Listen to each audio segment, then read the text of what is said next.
Hey, what's up guys? Prospector here with Watcher of Realms. In today's video, I'm going to be going over like top fighters, defenders, marksmen, healers, and mages in the epics category. So if you want to find out if you got a good hero or not when you pulled them, stick around.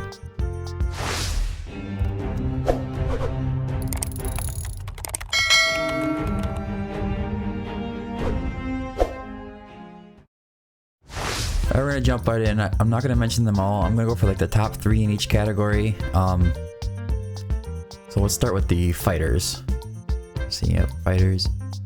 Number 1, like the most used that I'm looking for here, Wrath. This guy, you're gonna see everybody using him. He's gonna have, you know, great reviews here. He's great in arena.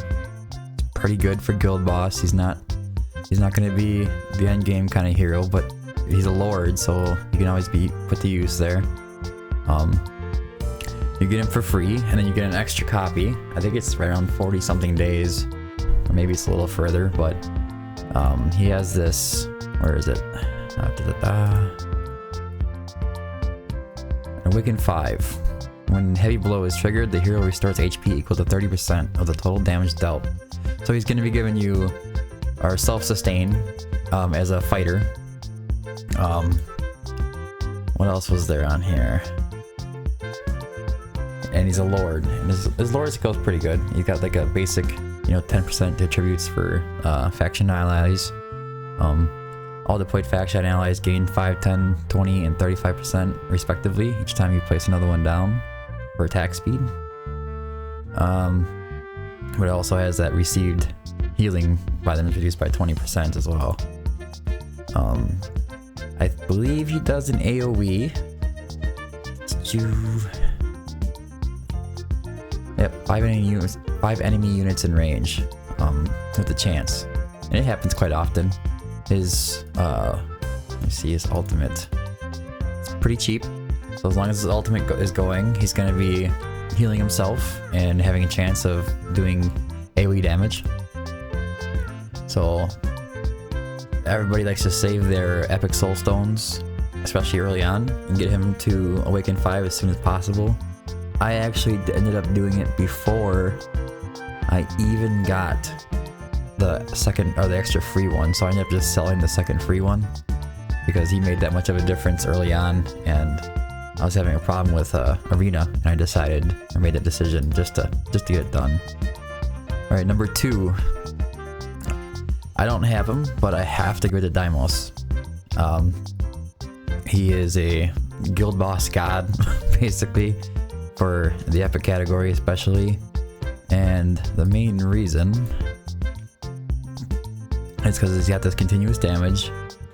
And his ult increases max HP by 100% and attack and defense by 20. Each basic attack lands 4 consecutive strikes. He just beats the heck out of the guild boss.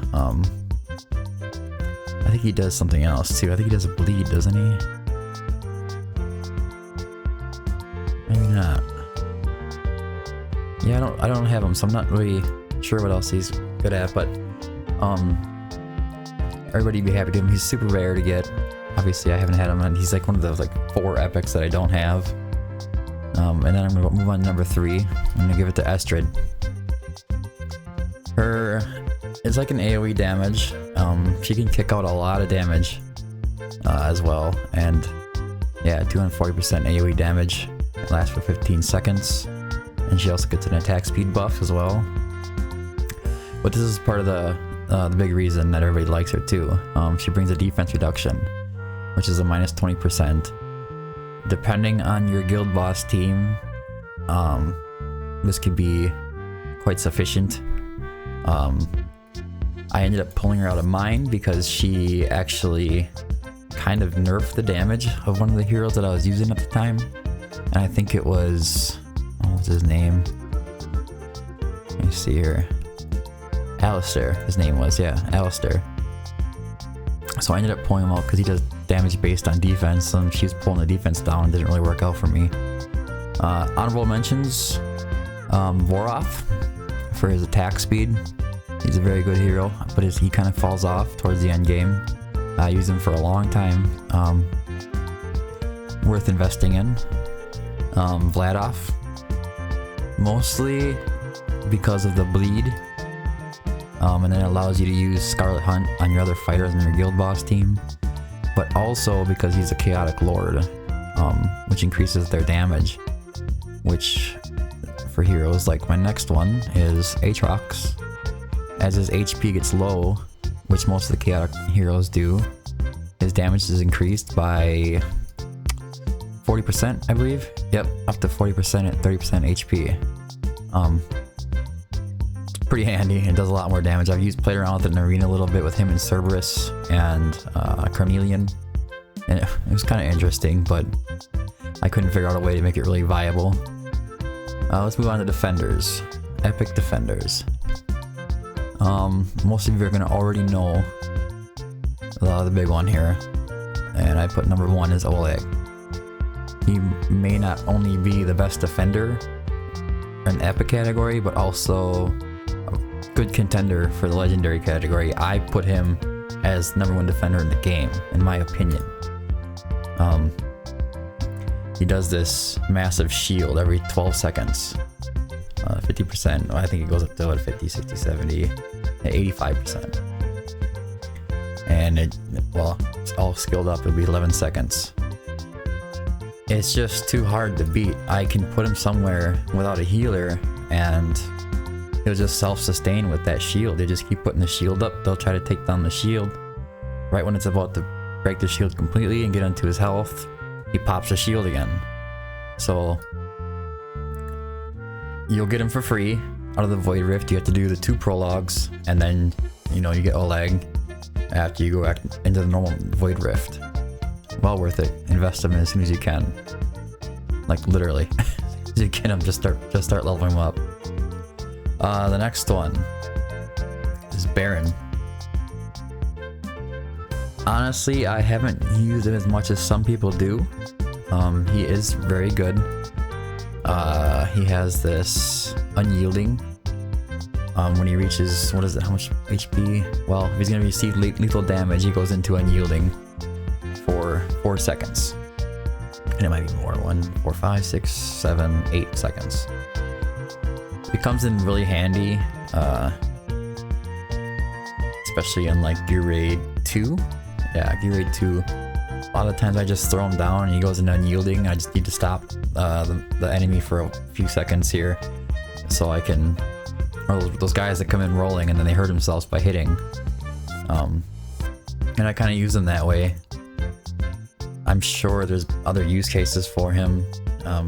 In general, his ultimate does the same thing, kind of like Oleg, where he'll give himself a giant shield.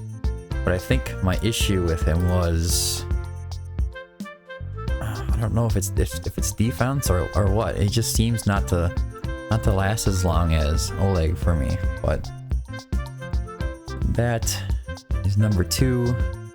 Number 3, Livian. Can't go through a defender video with epics without Livian in it, right?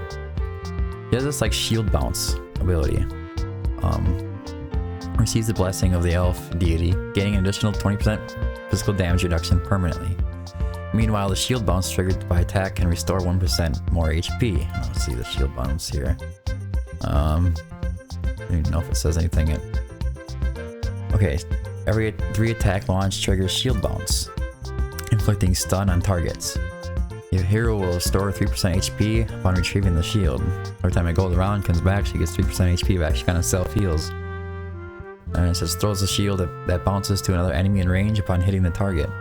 The shield can bounce up to 3 times and will not hit the same enemy multiple times. She does pretty well. I fused her, what, 6 times? Because I wasn't really pulling that many good defenders. And I didn't have Oleg yet, so I just figured why not. And I put her to good use. She helped me a lot with the early game content. I still use her in the faction trials. I believe both of them. She comes in really handy. And most of them you just stack up their HP and they're good to go. She can do a little bit of damage, but I don't know if it's worth putting damage gear on her. And an honorable mention would be the Muriel. People seem to like her. I think it's for the defense-based healing. And then the other one is Isolde, just because she's a lord. Bring her in the Northerner faction, just have her as a load skill, and she grants like these shields periodically to your team. And the more that you have, more Northerners on the faction or on the team that you have, the faster the higher the chances she can drop the shields on everybody, and they come in really handy. Alright, Marksman. Number 1. Have to give it to Idril. I thought in the early game that she was amazing. She helped me so much. You just pop her down and you hit her ult and she just starts attacking everything on the map. And then I was kind of crossing that mid-game section to the, like, kind of approaching the mid-game, where my biggest issue was kind of gear, and I had quite a few heroes, and I was starting to hit gear raids, you know, level 21 gear raids, and I kind of thought that she was falling off. Like, I wasn't using her as much, I couldn't get a lot of damage out of her. But now that I'm starting to hit the Nightmare Void Rift, and trying to push gear raid 3 a little farther, that's the only one I'm struggling on, I need 21 yet. Her gear, if done right and paired with Dolores for the inspiration effect, you can get her attack high enough. She does the same thing. She's wiping the maps on some of the hardest content out there, and people are using her all the time. I always joke around in the Discord chat about her needing a nerf, because she's kind of like putting a lot of content in easy mode. As long as you have the gear, you don't even need any like specific heroes. She kind of runs over gear raid 3 all on her own. Next up is Maul. This is another one I don't have built. I need to get him built and try him out, but it's all about this ultimate. He does 750% AoE damage, and knocks back ground enemies with 1 strength. I don't think the knockback is really important, but he's another one that you can use a lot in Gear Raid 3 and Gear Raid 1, just for the sheer damage. Put him in really good attack and good crit damage. I don't think he has to be particularly fast. His ult can activate pretty often. It has a low cost. And there's not really much more to say about that. He's just raw damage when he activates his ultimate. Everybody there are huge fans of this guy.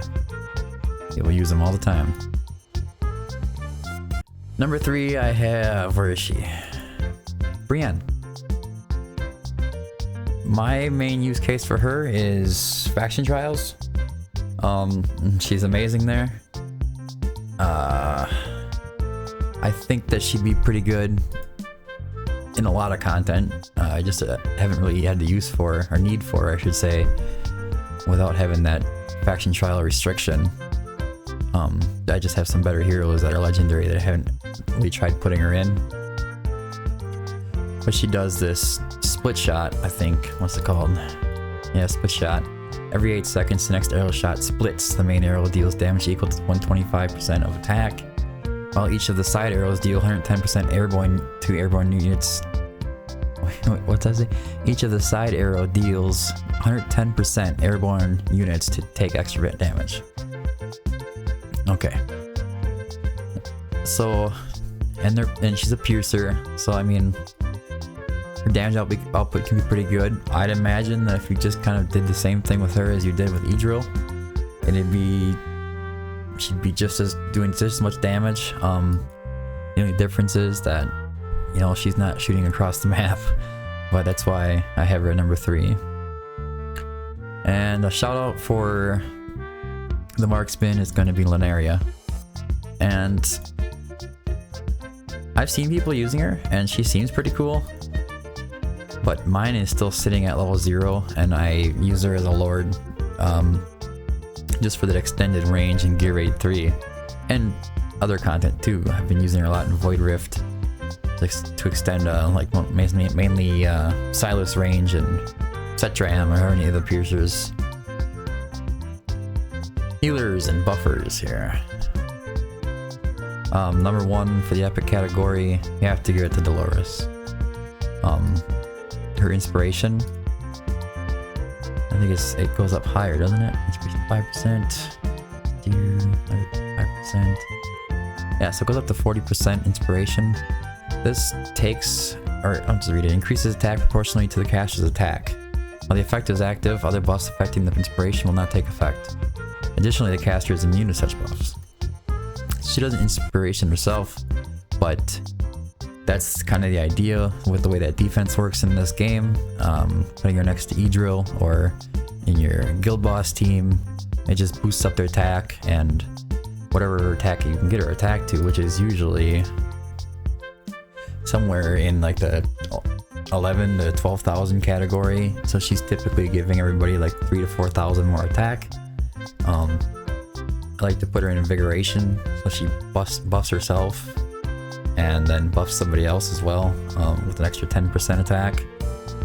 So I mean, there's not really much you could say. It's kind of hard to beat. That's like the main epic you're gonna want, really. Number 2, Hollow. Her rage regen ability. Well, first I'll say her heals are they're pretty good. She keeps my guild boss team alive in Nightmare 4, all on her own.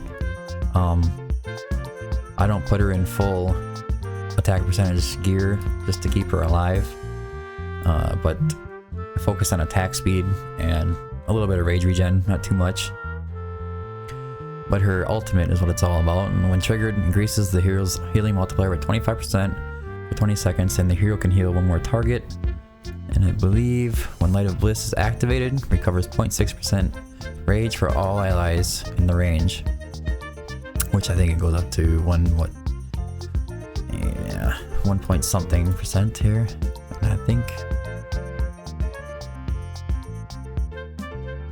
Yeah, you get her awakened and she just goes wild. Everybody's ultimates come back really fast, and you can cast them out more and more often. There's not a good place to use her. Like I said, you want to get her HP nice and high, but don't sleep on Hollow. And then everybody's favorite healer, Vortex. He has this really cool range. I can see it on here somewhere. Maybe I just go... Oh yeah, there you go. It has really cool range. It's nice and wide. Hollow has the same range. She offers a rage regen mostly, and for him, he is offering shields. Increases the healing multiplier by 25% for 20 seconds. When triggered, restores HP equal to 10% max HP for all allies in range.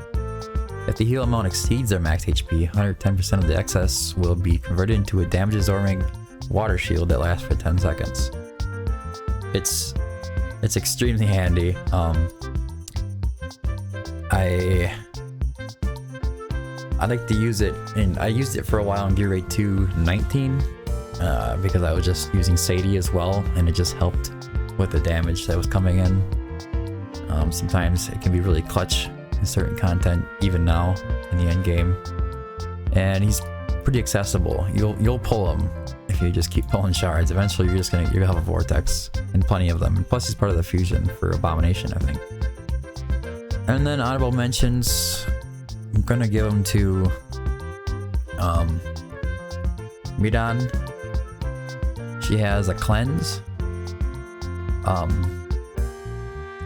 which is actually proving really useful in the geez, I can never remember what it's called now anymore.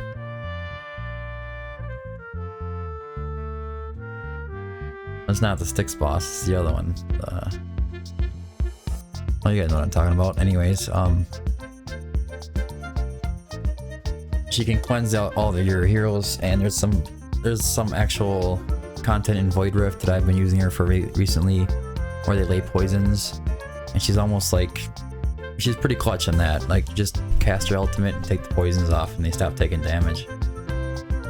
And the other one is Nasande. I slept on her for a while. I didn't think that she was really good because she only did like a single target heal, and I think I didn't really read the kit very well. She also gives an attack speed increase, plus 50 to everybody. think it stays at plus 50. Yep, it just takes long. It gives you extra time, 12 seconds.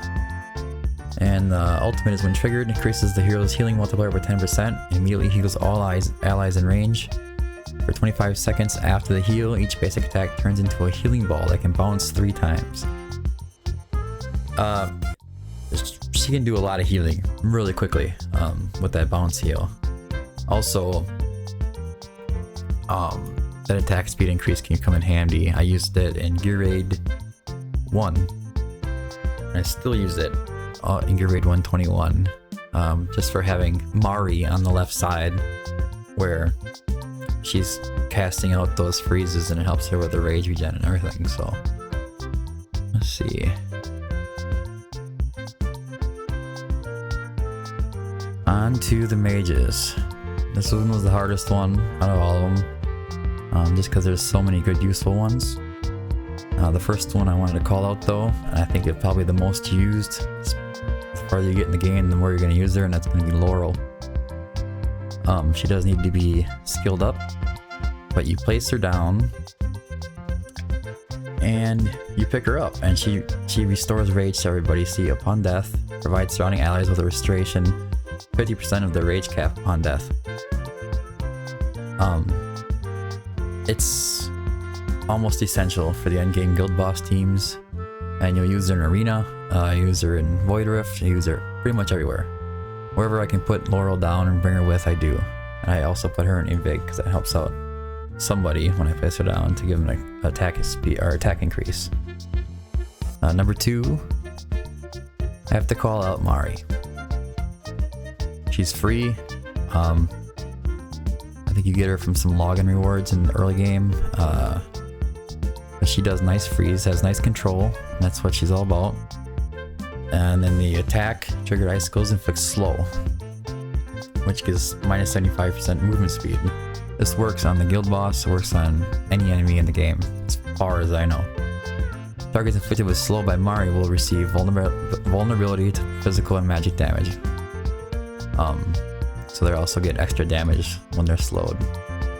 Build her really fast, get her attack speed as fast as you can. And then she goes in there, she's a useful buffer. Or debuffer, I mean. And number 3, have to give it to Pyros. This guy is basically the meta right now. Well, first off, he's a lord. Gives everybody penetration increase.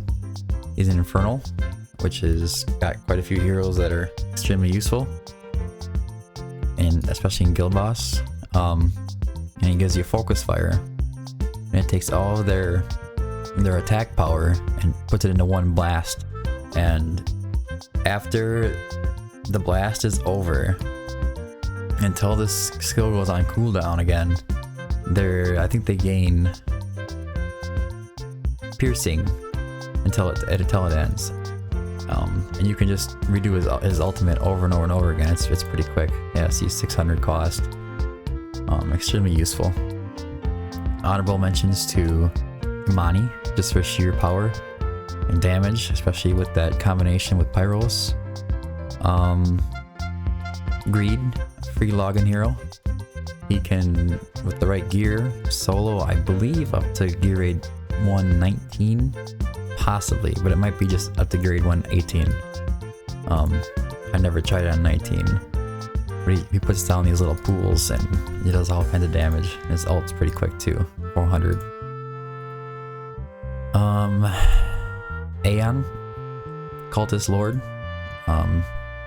She has some pretty cool debuffs with slow. I think she does something else too. Yep, vulnerability as well. And I think she does this like gravity force pull, so sometimes I've used her to pull enemies away from the portal in like a clutch kind of situation. Comes in handy. And then Iona, just for some damage. It's not crazy, but it's good. And then I think you can buy her out of one of the early packs. Yeah, she just does like some really nice AoE damage. And I think that about sums up the videos. Let me know if I snubbed any heroes that you think should have been on the list, or even in the audible mentions. I feel like I covered most of them that are worth your time. Any of these heroes on this list feel free to go ahead and max them out. It's not gonna hurt anything. You'll do it eventually anyways. Don't forget to like and subscribe. Until next time, keep digging.